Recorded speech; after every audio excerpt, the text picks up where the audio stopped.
Hello, everyone, and welcome back to Finger Guns with Tony, David, James. I am this episode's a filler co-host, James, and I'm joined as always with Big Tasty Tony B. Yeah, Dave, the Destroyer of Worlds. Yeah, and much like a video will, if you're listening to this, we needed a break. So we got some films to talk about, though, as you probably all 58 listeners know.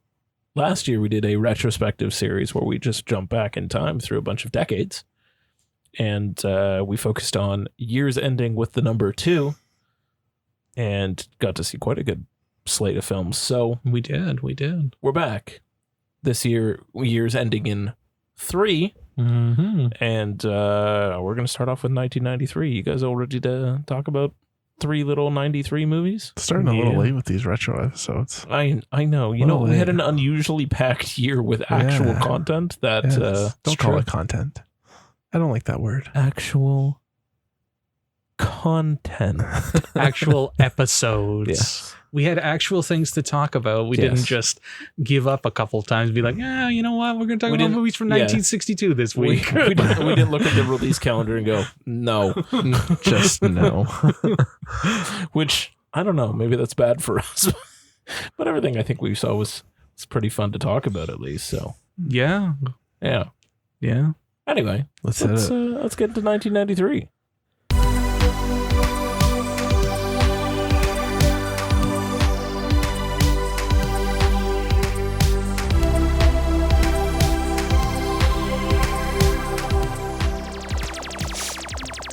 So we got 3 films. You fuckers were like 2.5, 3 years old at this point. Yes. Damn. It's a good time. Yes, I was turning 3 during that year. I was very much 2 for almost all of that year. I was about to say. So I don't know too much about any of these films. That's and all fair. 3 were first-time watches for me. Yeah, me too. Which I guess has always been our theme. Whenever we do these retrospectives, we do our best to pick things that we've never seen before. Yes. So what do we want to start off with? Is it dealer's choice? How we want to figure this one out? Well, since Ow. sorry, Jesus. I'm sorry. I still have the dry cough, the dry COVID cough. Why don't we start with John Singleton's Poetic Justice? Oh, all right. Very nice. Starring Tupac Shakur and Janet Jackson. Yeah. Just because it's so relevant this week, because the guy who shot Tupac got arrested. Sure.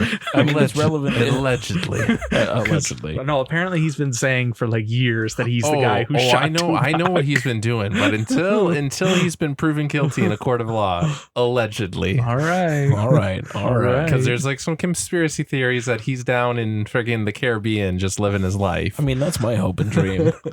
my supreme belief is that he's still alive. I just don't know how he recorded so much. So much. A prolific artist. Just so much. So Tupac As an actor again. It's kind he's thematic. We did this for 92 too. An actor. Yes. He's a great actor. Just Very good. so good. Yeah. So good. The movie, not so much. I hope we still feel the same way once we get to Gridlocked and Gang Related. boy. Oh man, I cannot wait for fucking gang related. Jim Belushi, fucking buckle up, boys. Yeah.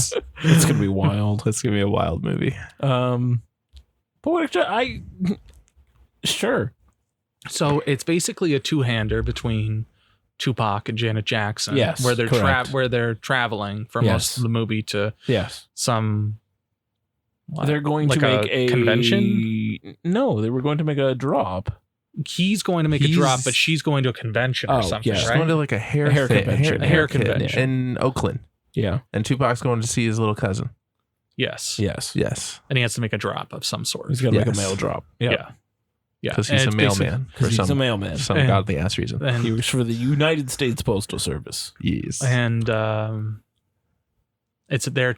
they're going back and forth because she's reeling from the death of a boyfriend who got murdered in front of her in the drive-in. Yeah, and just as they were about to get down to business. Yeah. That was a rough fucking scene. That was Jesus. wild. And that's like in the opening 10-15 minutes. that's a way that is one way to open a film. Yeah. Seriously, yeah. Yeah, I had no idea where the film was going to go from there. I was like, man, you're just gonna drop, like, what is this going to be, a police procedural? Is Tupac the detective? Like, what is going on? I liked it. I didn't love it. It's Singleton's second movie, so it came after Boyz in the Hood, and it's stronger than Boyz in the Hood. Like, Agreed. As a film, as like a piece of cinema, it is a stronger film. As like the story and the acting and all the content, Boyz in the Hood is a better film. But from like the point of view of director shooting this film, Poetic Justice looks better. Because he readily admitted that he just fucking faked it till he made it on Boyz in the Hood, and he filmed it chronologically. So that's why the beginning of the movie looks like trash and the end of the movie looks like an actual fucking movie. Yeah. Honestly, I have a special place in my heart for Boyz in the Hood. I think Boyz in the Hood is the better movie. I said it was a better film. Yes. I said it was a better film. Because you can't beat that two-hander of fucking Ice Cube and Cuba. No, Morris Chestnut. Obviously, Morris Chestnut is fine. Lawrence Fishburne or Larry Fishburne. Larry Fishburne at that point, buddy. Yeah. He's so fucking good in that movie. He's magnificent. Yeah, no, I agree where Dave. I know where Dave's coming from. Just as like from a technical angle. Yeah, Poetic Justice is the stronger. Well, obviously film. Singleton's like it's a sophomore movie. Whatever he learned on Boyz in the Hood, he took it into Poetic Justice, and obviously Poetic Justice is better made. Yeah, for sure. Yeah. But I was like, can we give a big shout out to fucking Maya Angelou?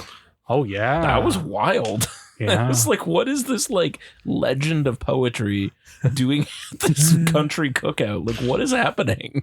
She did her poems too, didn't she? Yeah.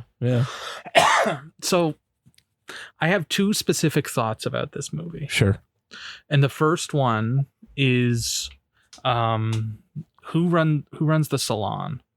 Jesse, right? Tyra Farrell. Yeah. That's who runs the salon, right? Yeah. So when he comes in to hit on Janet Jackson the first time, and she basically like shrugs him off because she's still in mourning and she's wearing black. Yeah. And the hairstylist is like, you just got to get back up on that horse. You got to just move on type thing. Yeah. And I was just like, her boyfriend got murdered in front of her. Yeah. She had his blood on her face. Did they describe? I can't remember for the life of me right now. But did they describe how much time had passed between Not that a lot. and this? Okay. No, it was like a week. It was like a week or two. It was a very short amount of time. Mm-hmm. Yeah. It wasn't enough to say you need to get over it. But either way, that sounds like I've never had someone get murdered in front of me, but that still seems like a very traumatic thing. Absolutely. And I don't know if that's John Singleton kind of just commenting on the culture of how many black men were just getting murdered at that time, that they're just like, like dudes die, like get over it. Well, I mean, considering what happens later on, I mean, it's not.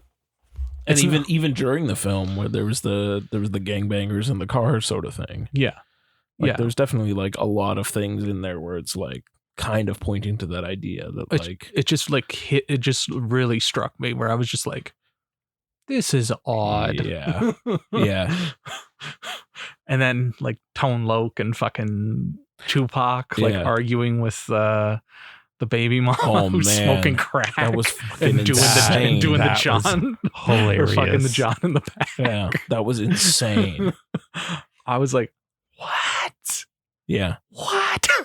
Just honestly, just like the way that was shot and the way that it came through was just like, it just felt so raw, like sort of like it was happening right then and there. Like that argument felt so well fleshed out. It didn't feel like they had written that. Correct. Yeah, it felt like very real. It felt like Tupac was just going off. Yeah, that was like very either lived Tupac in scene. lived it, or fucking John Singleton lived it, or they saw something like that coming happen. through of like just shout outs to Tupac as being an actor. That's incredible work. Oh, yeah. Like, he's so good. He is great. Like he's a great rapper, but he's such a great actor too. Yeah.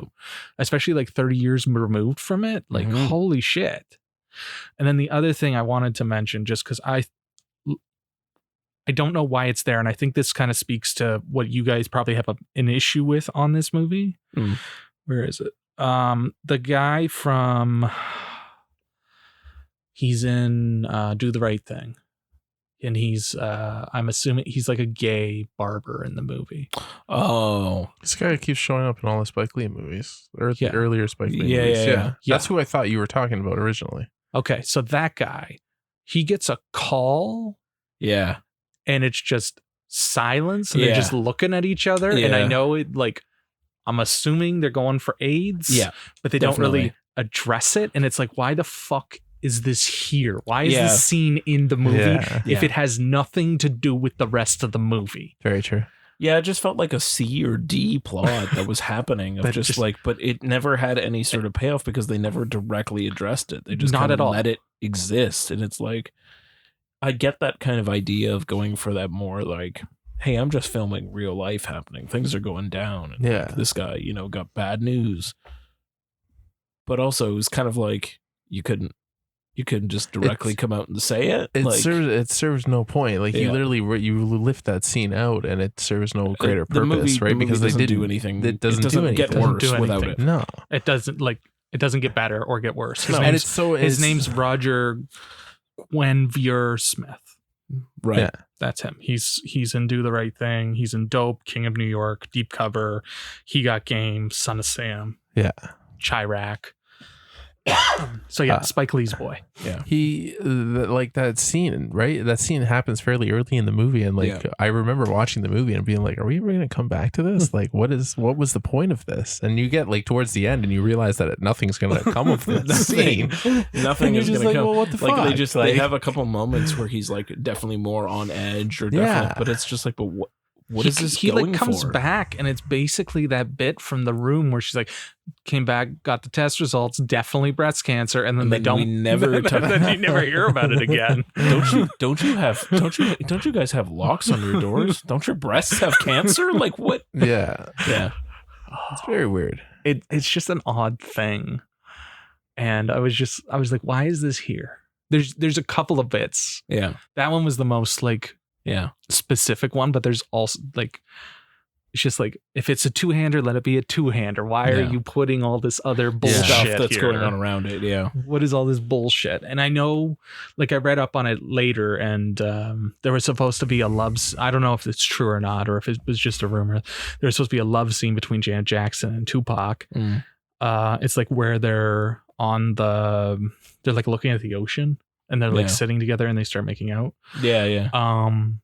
There was supposed to be like a sex scene, but she didn't want to do it because she was afraid that Tupac had AIDS. Oh, wow. Because he was so like promiscuous at that point, and he was just like, the fuck, bitch. Wow. But I don't know if that's a rumor or if it was like thing, it actually happened. Yeah. But then I'm like, okay, so is that why this AIDS scare scene is here? Like what? Like. What the fuck? Just trying to make sense here? Of like why that scene exists. Yeah, exactly. Why is it here?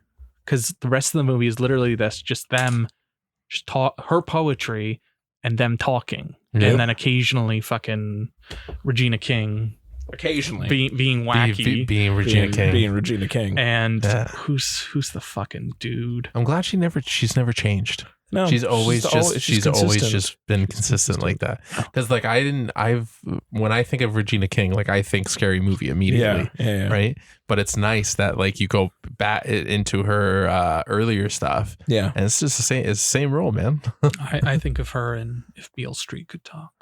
Oh, give me a fucking break, right, you pretentious fuck. All right, but she's great. She's great in Watchmen too, right? Obviously, she's great in Watchmen. And then Joe Torre was her boyfriend. He plays Chicago. That was the guy's name. Yeah, Chicago. Cute. And I know like there's that one scene where like shit gets real, and I was like, oh, we're going there. Yeah. Like, oh. But I think I liked it better than you guys. I think like I liked the writing. I liked the romantic angle. I liked that John Singleton he grew as a filmmaker, and I thought Janet Jackson was really strong, and I thought fucking Tupac was really strong. Yeah, I'd say that too. Janet Jackson was really, really strong. I liked her poetry. I liked her or voiceovers was actually like good. Like I liked listening to it. It wasn't like the voiceover was on and you're just like, Jesus Christ, like what the hell is this kind of thing. I like that was really well done. And I think what you're saying about John Singleton and how he grew as a filmmaker, definitely. You don't really see that a lot. Yeah. Or at least you don't notice it as much. But yeah, I'd definitely like to dig a little bit deeper into his filmography. He doesn't have many movies, but I'd love to see more. Yeah, you can go into Higher Learning and fucking Baby Boy. Yeah, dude, I want to see Baby Boy so bad. And fucking what's that goofy Marky Mark one? Stop Four swearing Brothers. so much, man. Come on. Why? I said goofy. We're an adult podcast. Tony. I said, what's that goofy Marky Mark movie? Four Brothers. Four Brothers. Where they're all like they're all adopted and like she gets murdered and like fucking Terrence Howard has to come out. Stop swearing, Tony. Filmed in Hamilton. Fuck. Okay. Film in Hamilton. Yeah, you're right. Hamilton. You're right. Fucking Andre 3000's in it. Yeah. Oh man, dude, he actually did the remake of Shaft. That's actually good. Yes. Yeah. Yes. The good Shaft. The good Shaft. I thought No, you didn't. it's bad, but I had fun watching it. It's real fucking bad, but I enjoyed watching it. Yeah. It's because of Richard Roundtree. That's most likely what it is. Always such a handsome man. So is this a recommend? I mean, yeah. Like if you want to look at some of Tupac's work back in the day, which I do recommend because obviously, I would like fucking we're gonna be watching Gang Related next. 94. I think it's like 96. All right, so in 3 years, All right, 3 years, we'll come back to y'all. I'll remember this conversation for sure. No, I like Juice better. It's a very different film. Very different film. Very, very different. But I think I'd watch Juice before I'd watch Poetic Justice again. Same. That's fair. Riverside, motherfucker. Riverside, motherfucker. Okay, two more that I really liked. Yeah. The white cat's name is White Boy. Yeah. And when he gets accosted by the homeless guy asking for money, and he says something like, "Here's a stamp for you to mail out your fucking resume." Get a job. Get a job, sir. That's a good scene. I really like that scene. That was a good scene. Yeah, it was really funny. Yeah. And I wish I liked it. I just wish the end, there was a little more meat to the bone at the end. It kind of just... It was also Soup's weird when like he goes and asks for all the recording equipment. Yeah. I was like, this still feels too soon. Like, yeah, it's a strange. Like, give it to me. It's what he wants. It's a strange. What is happening? Yeah. Like it speaks to what we were talking about earlier, but at the same time, there's not like there should have been a little more to it. Yeah. But enjoyable. I'm looking forward to the next John Singleton joint we watch. See you in 94. I guess. Yeah. I don't remember. I don't know when Higher Learning came out. Larry Fishburne, though. Larry. Tony. Yes. What's your next one? What do you want to talk about next? Let's do Tombstone. Tombstone. This was my pick. It was your pick. Yeah. I've literally always wanted to see this movie. I've definitely seen some of it before. I definitely remember, because when I was watching it, I was like, I definitely vividly remember some of these scenes. Like Dad was watching it on like Sunday morning on TBS or like whatever the fuck. Yeah, it's definitely a TBS movie. Yeah. But it is the Superstation. The Superstation, Peachtree. Peachtree TV. It is a dad movie though. Oh yeah, man. Dad movie through and through. Oh, totally. Oh yes. Oh, so totally. My dad would love that movie. I'm sure he's seen it and just loves eat it up. Yeah. But everyone in that movie is fucking magnificent. Yeah. Kurt Russell, Sam Elliott, Val Kilmer, fucking Billy Bob Thornton is in it. Val Kilmer's slowly dying for the entire movie. And he's still fucking shooting with perfect aim. Yeah. Who did I forget? Bill Paxton. Yeah, Bill Paxton. That's a party foul. You mentioned Billy Bob before Bill Paxton. I will be fully accountable. I'm sorry, Mr. Bill Paxton. I know you're fucking just so angry at me, looking down on me, but I am so sorry. Please forgive me. This was a Bill Paxton joint. You can't ever forget. So for the few who don't know what this movie's about, it's about Wyatt Earp and his brothers kind of coming to Tombstone and just trying to make it and trying to float under the radar. He got out of law enforcement. Yeah. They came to try to make a go of it as a family. Yeah. And then they keep getting pulled into nonsense and violence and holy shit, this cast, man. Powers Booth, Michael Biehn, Charlton Heston, Jason Priestley, Stephen Lang, Thomas Hayden Church. It's a real who's who. Wow.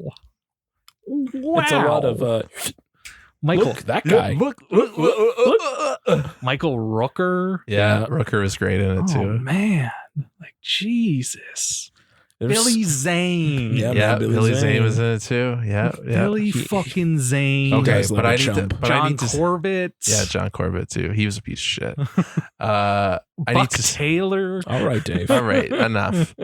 I need to speak to this one scene though. When fucking Kurt Russell looks at Billy Bob Thornton and calls him a youngster, I was just like, oh, okay, like come on. I literally searched it. There's like 3 years between them, and he's acting like he's it's just very awkward, but it's so funny. Kurt Russell, outstanding. Holy shit. Terry O'Quinn. Okay. Frank Stallone. Frank Stallone's in it? That's fucking I didn't see him. Yeah, and Robert Mitchum is the narrator. Like holy Jesus. Just a who's who.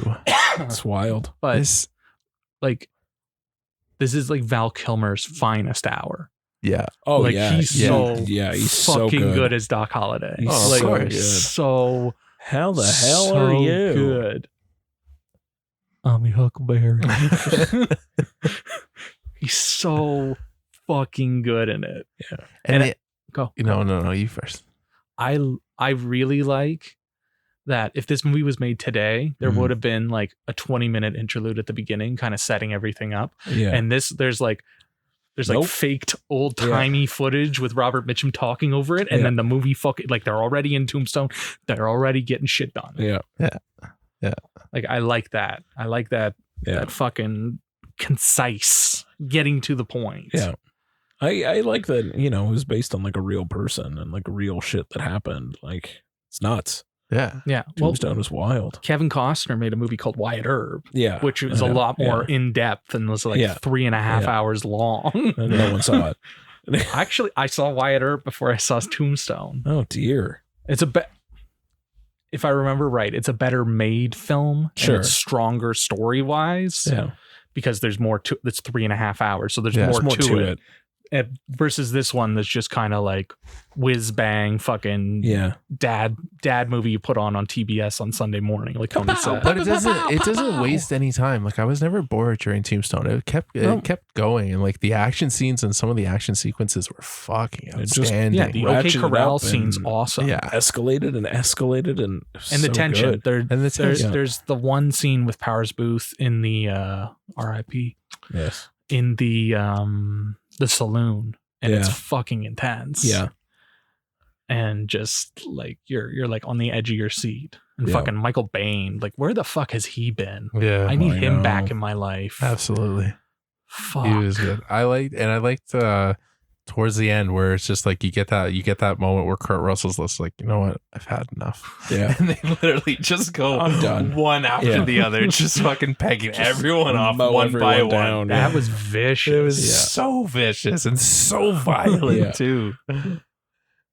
Yeah. Squibs going off for days. Yeah. Seriously. But I liked most of the practical. Like there was they were on the horses. You know me, I like to sing about practicality, but it just makes the movie so much more authentic, and it makes the movie so much better because you're like, holy shit, they're actually fucking doing that. Yeah. Right. And it would have been and if you made that movie today, it would be so much more expensive. They were like out there, like those sets were real, and like that whole atmosphere and the cinematography. They built that whole damn town. Yeah, of course they did. Yeah. You can tangible shit looks better. Yeah. That always. Like there was that Greengrass movie with Tom Hanks, News of the World. It's not a very good movie, but it looks amazing. Because it looks great. They actually put some effort into everything was like picturesque in that movie, and I feel like that's the same here with Tombstone. Everything was very picturesque. You take any frame of that movie, and it's like you could literally mount it to your wall. Yeah. Okay.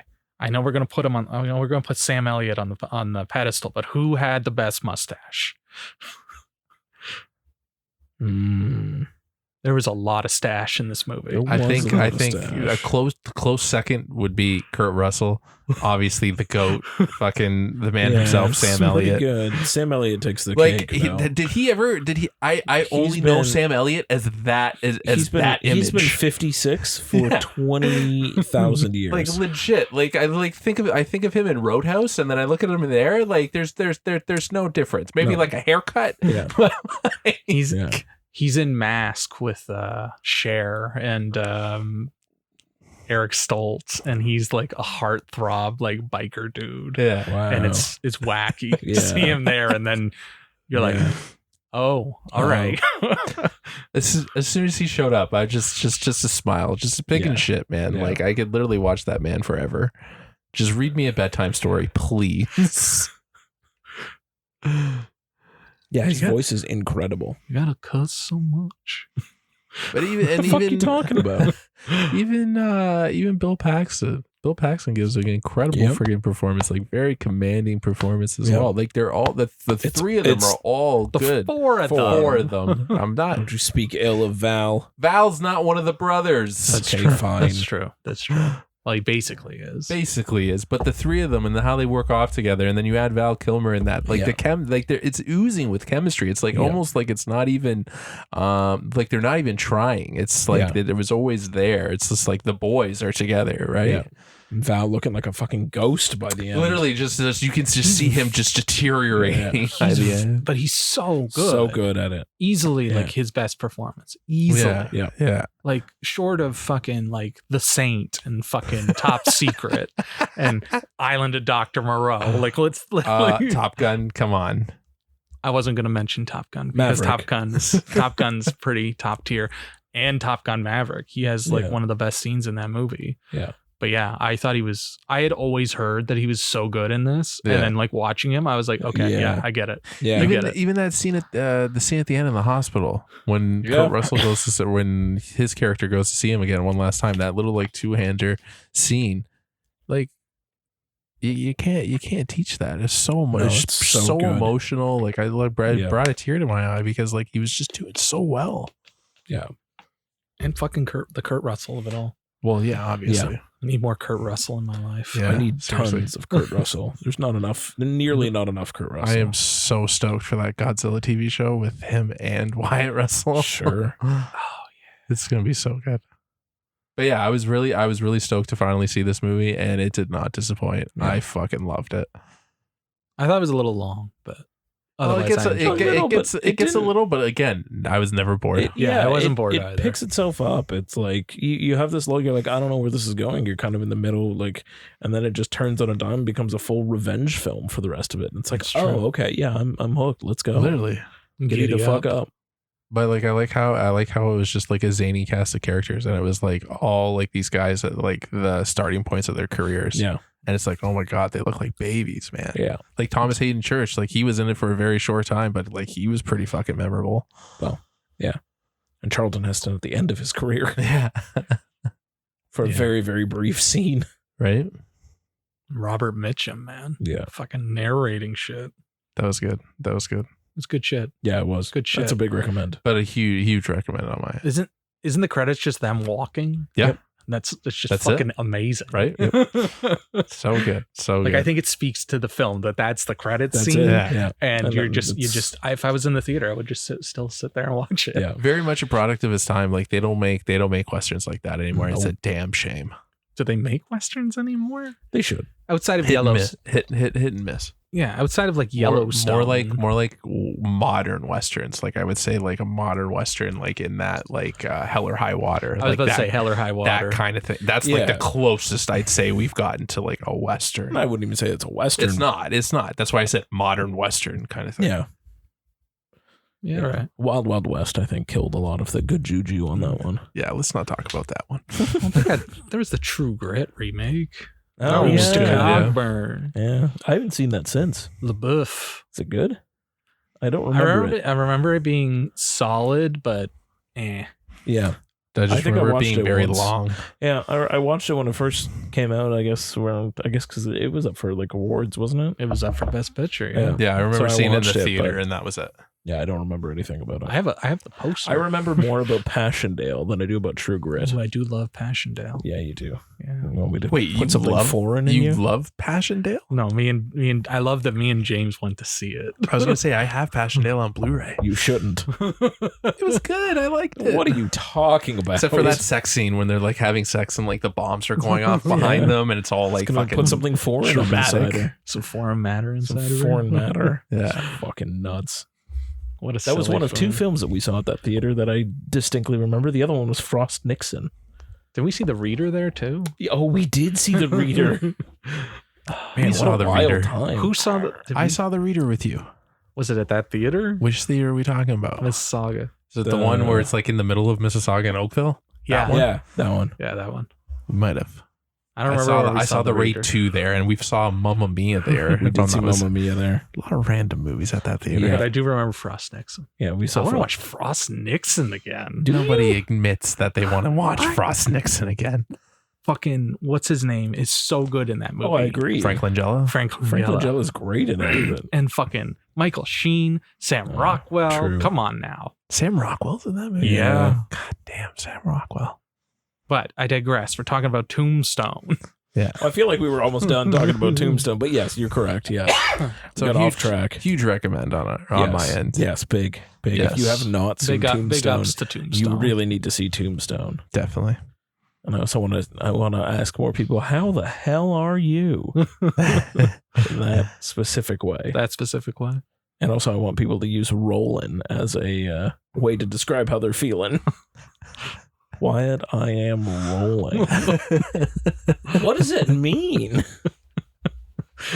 He looks so stoned. Fucking Val Kilmer looks so out of his fucked out of his mind. But he's supposed to be. Yeah, right? I know. I know he's supposed to be. He's so good. He's supposed to be drunk the whole time. But he's literally like, he's got to have gone method. Like full method. There's no way. He gave himself liver failure for the movie. He had a fucking dialysis machine on set just to keep him okay. Yeah, legit. He's so wet in that movie. Drenched. Like just phenomenal gunplay with him. It's incredible. He's like literally like on the verge of death and still like headshot. God. 2 in the chest. Wild. Yeah. Anyway, Big recommend. Last one. Let's do it. The Fugitive. I don't care. Nominated for Best Picture. Insane. Mel was watching. Insane. I was watching it with Mel, and she was on her phone. I was like, Mel, put your phone down. She's like, why? I was like, the iconic scene is about to happen. And she's like, really? That's it? I was like, that's it? Are you fucking kidding? Simpsons made a whole thing about it. I literally on the top of the dam. All I could see was the Simpsons. I don't care. I love it. It goes over the dam. That whole thing was fucking insane. But like Tommy Lee Jones is like so like deadpan. He's like, I don't care. It's just nuts. That movie was fucking wild, man. So good. And another movie, you're literally just like dropped right into it. Oh yeah, no time. It's like, and all of a sudden, this man is accused of murdering his wife. Yeah, like they're just doing like the credits aren't even over yet. Yeah, he's already in prison. You're watching him get sentenced to death fucking row. But it's also because it was like a remake of a TV show, right? So that like at that point, like they didn't really need to show you anything else. They didn't need to either way. Like I've never seen The Fugitive, the TV show, so it was obviously going to be like they had that foresight to be like, all right, so some people haven't seen this TV show. We got to give them something. But in the way that it was perfect because the movie's not about the fact. The movie is about the fact that it was a huge miscarriage of justice, which fire your lawyer immediately. What on earth? And then it just man. I was literally about to say it, but what's wrong with me? It was the one-armed man, right? Simpsons again. Yeah. But I need to put this in perspective for you boys. Yeah. Okay. Nominated for Best Picture, Best Cinematography, Best Film Editing, Best Original Score, Best Sound, best sound effects editing, and it won for best supporting actor. Yeah. For Tommy Lee Jones, and he beat fucking Ray Fiennes as fucking Schindler's List. List. Wow. And like that's an upset. Top tier fucking Ray Fiennes. Yeah.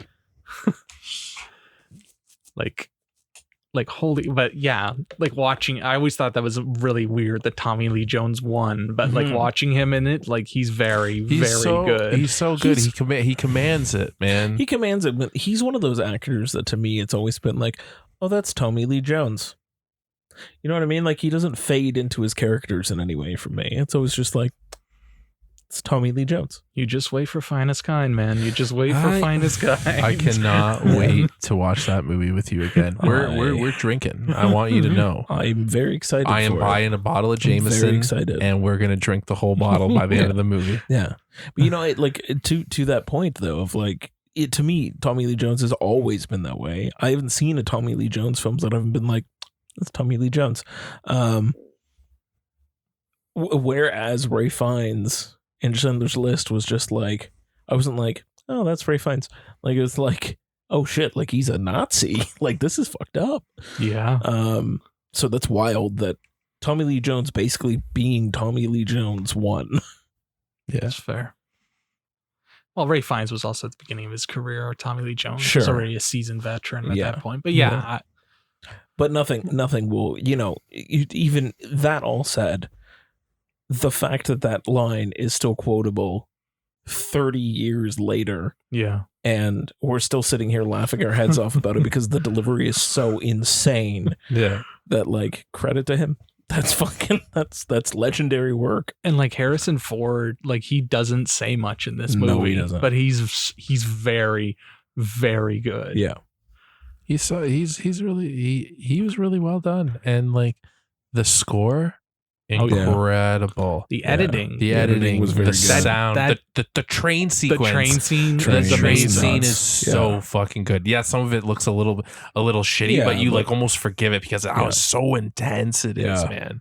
I had it on my sound bar and like literally like the floor was like rumbling. Yeah. Like Louis like literally like braced herself when the fucking train went off the rails. It was very well done. Like the things that you were said was nominated for it, those are all standout things in that movie. And then when the guy breaks him out or gives him the keys to break out and he's just like, be good or like, like be good. Yeah. And that scene was bonkers later when they think they got him and they get the other guy instead. Yeah. Like the movie was so well, like I wasn't really expecting much. Like I knew it was nominated for Best Picture, but you know, like some of those movies that get nominated for Best Picture, you're like, right? No, like this movie, like I was into it full. But like how many action thrillers are nominated for Best Picture? True. Yeah, it's true. It's true. Like even in 93, for Christ's sake. Yeah. It was really well done and I really fucking enjoyed it. It gets a little like when he's trying to like do like the research and stuff, like I felt like that was a little muddled and it takes a little too long. Like I like that the chase is still on. Yeah. But then like I saw Julianne Moore's name in the credits and when she shows up, I'm like, oh, she's gonna be a big deal. And she's in it for like you like sneeze and she's gone. Yeah. She's the nurse, isn't she? Yeah, she's the nurse. And also Jane Lynch. Oh yeah, Jane Lynch is in it. Yeah. And she does like Julianne Moore gets better, like gets higher standing than Jane Lynch, but Jane Lynch is like pivotal in the movie. Yeah, needs to be there. You cannot remove her scene. The Julianne Moore scene, you can remove. It's fine. Remove it. Yeah. And like it's a good scene, and I like that. Like that's how you know he didn't do it. Yeah. That he's not bullshitting. Like that he's like a nice guy and he's trying to save this kid. But it's like. It's Harrison Ford. We know he didn't do it. Yeah. We know the entire premise of this movie. It was pretty much well explained at the beginning. The reason we rushed through the court scene was because we know he didn't do it. Exactly. We don't need that shit. We just want the chase. We're here for the chase. We're here for the dummy body going over the fucking dam. Who directed this movie? I just had his name. I'll get it. It was someone well known, wasn't it? It's where is your name, sir? Turn way up at the top. I'm scrolling all the way to the top. Andrew Davis. He also. What else has he done? Tony, you're gonna love what he's done. Oh, You're okay. gonna love his stuff. Yeah. He directed a movie called Holes. Nice. Lols. Collateral Damage. Nice. Perfect Murder. Nice. Chain Reaction. Fuck yeah. Under Siege. Oh, yeah. Above the Law. Oh, come on. Code of Silence with Chuck Norris. Fuck yeah. A movie called The Package with Gene Hackman. Oh, fuck yeah. Tommy Lee Jones is in that movie too, isn't it? He is, yeah. Fuck yeah, this guy. This fucking Something guy. called Steal Big, Steal Little with Andy Garcia. You can't top Under Siege and Above the Law. Something called I feel like Legal this guy has a specific wheelhouse of film genre that he shoots. Yeah, dad movies, obviously. Yeah. He directed a TV show called Just Legal with Don Johnson and Jay Baruchel as two courtroom lawyers in Venice, California. That's amazing. The series premiered on the WB on September 19th, 2005 and was canceled on October 3rd, 2005 after 3 episodes. Oh no. Yeah, I wonder why. Oh, and he did The Guardian with Kevin Costner and Ashton Kutcher. Dang. So dad movies is his wheelhouse. Yeah, that's his that's what he does. Wild and times. They made a sequel to The Fugitive, which I have seen. Fugitive It's called 2, Electric Boogaloo. No, it's called U.S. Marshals, and it's like Wesley Snipes is the runner type thing. But it brings back the entirety of like Tommy Lee Jones and his team. Oh, cool. Because when you're watching The Fugitive, like a good chunk of the movie is just Tommy Lee Jones and the team just figuring things out, fucking around and like busting each other's balls type thing. And like they're so good together. And then you get a sequel and it's not that great. RDJ's in that, isn't he? He is. Wow. He is during his drug days. Yeah, I was gonna say you definitely can tell. Yikes on bikes. Wait a minute. Oh, speaking of The Fugitive, Robert Downey Sr.'s in it, no? Yes, I believe he is. Yeah. He pops up? Yeah. I don't remember seeing him. I believe you're right. Yeah, I'm looking this up. I believe 90% confident. I believe you're right. Yeah. He was am I thinking of something else? Wait. Why don't I see him? Maybe I'm thinking of something else. Was he in Tombstone? As what? Was he in Poetic Justice? You know what? Was it Poetic Justice that I was thinking about? Fuck off. Fuck off. Robert Downey Sr. in fucking Poetic Justice. Give me a fucking break. No, obviously. What am I remembering him in? I feel like I just watched a movie. Well, this is a movie podcast. We do happen to watch movies quite often. Yeah, we do. You know what I mean.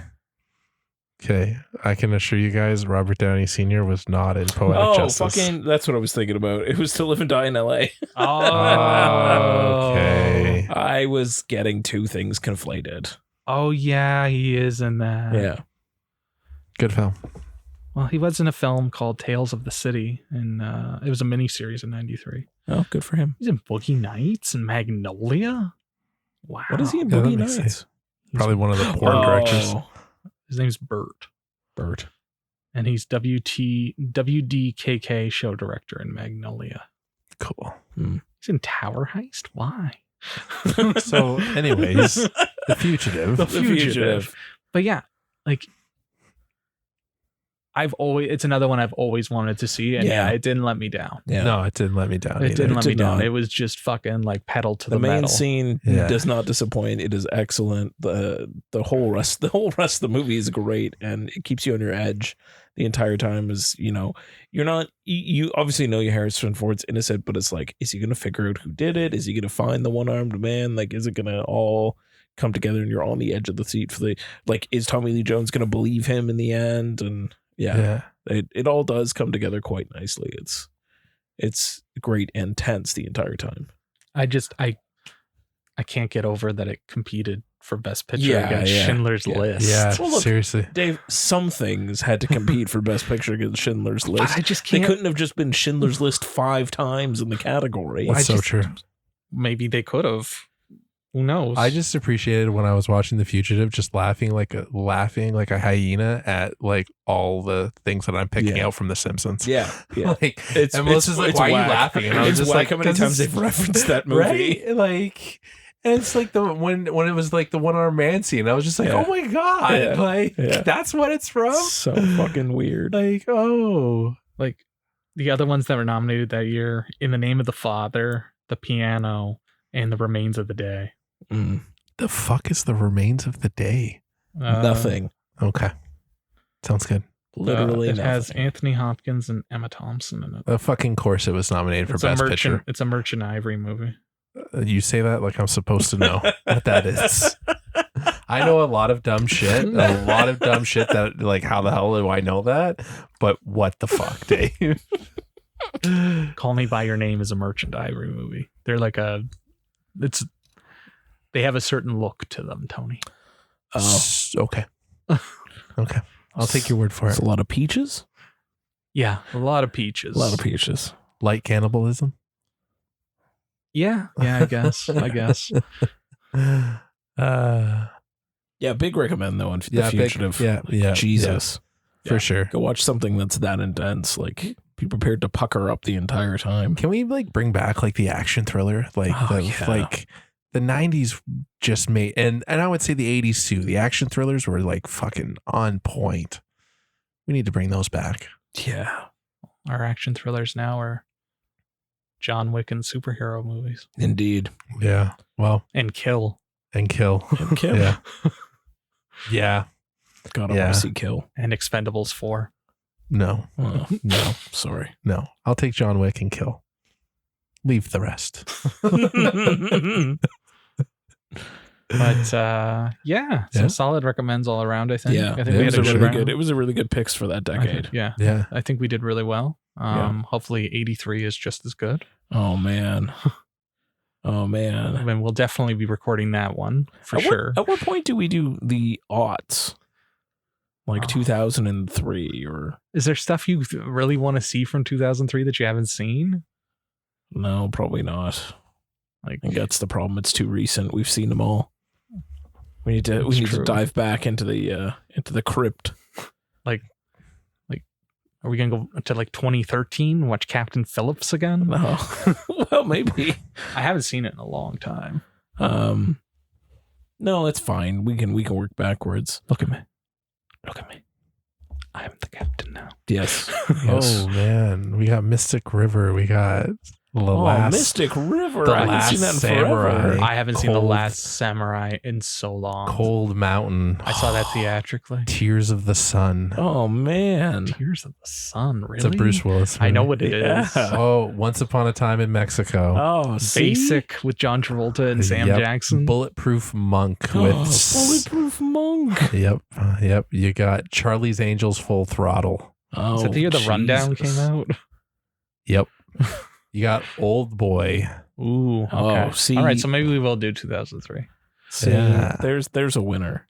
There is a winner. I haven't seen Old Boy in a long time. But then you also have some travesties like The Cat in the Hat. I saw that recently. I've never seen it. Kangaroo Jack. Oh, Kangaroo Jack. Dumb and Dumb Oh God. Stuck on You. I want to see that one. Dickie Roberts. Oh no. Oof. You got Daddy Daycare. Oh no. And the one of them all, Agent Cody Banks. Oh, okay. So that we should watch Agent Cody Banks. Yeah, right. Yeah. No. I got the one we need to watch. Yeah. Malibu's Most Wanted with Jamie Kennedy. Yep.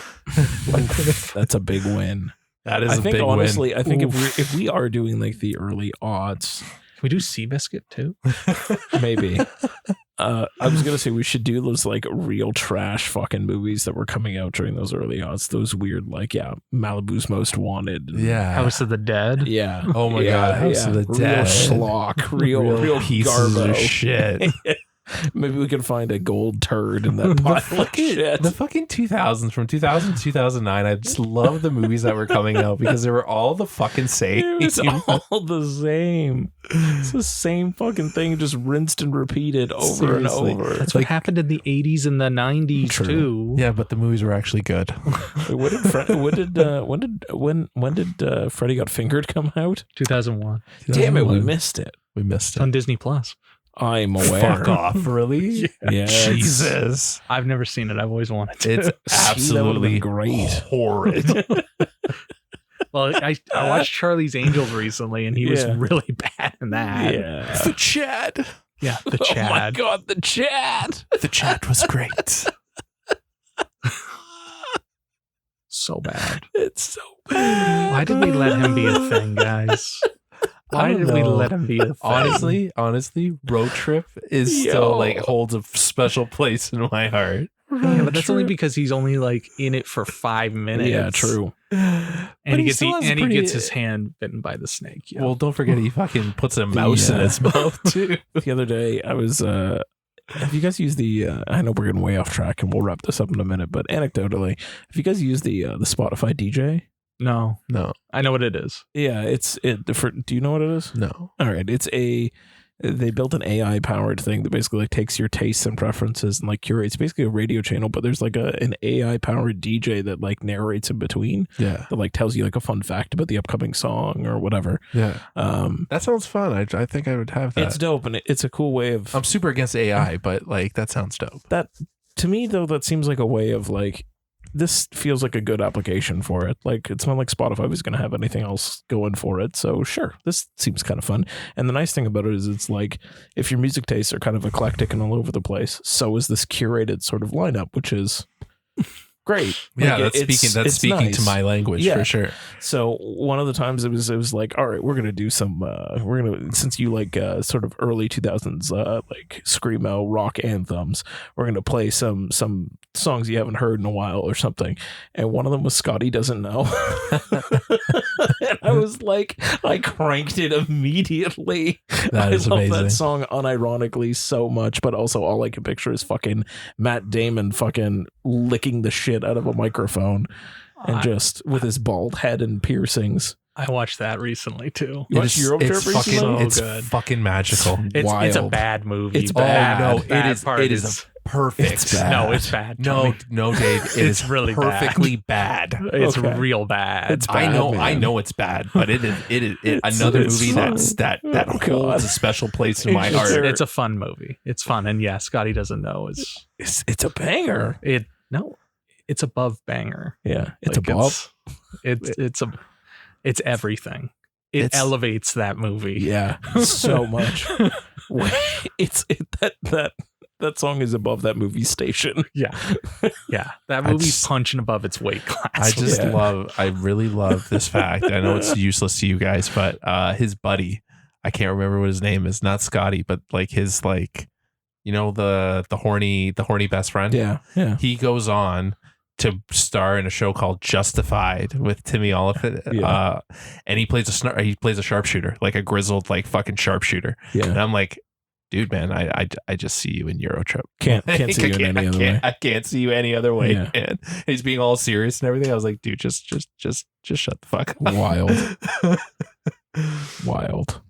All right, I'm going to cut you guys off now. Yeah, that's enough. All right, that's enough. That was a fun talk, but that's enough. We're going to be back with 83, though. Yeah, we will be back with 83, and depending on when you hear this, we'll also have our regular scheduled programming as well. Yeah, we'll be back shortly. It's just we just needed a brief mo. Yeah. So I hope you enjoyed this little bonus episode.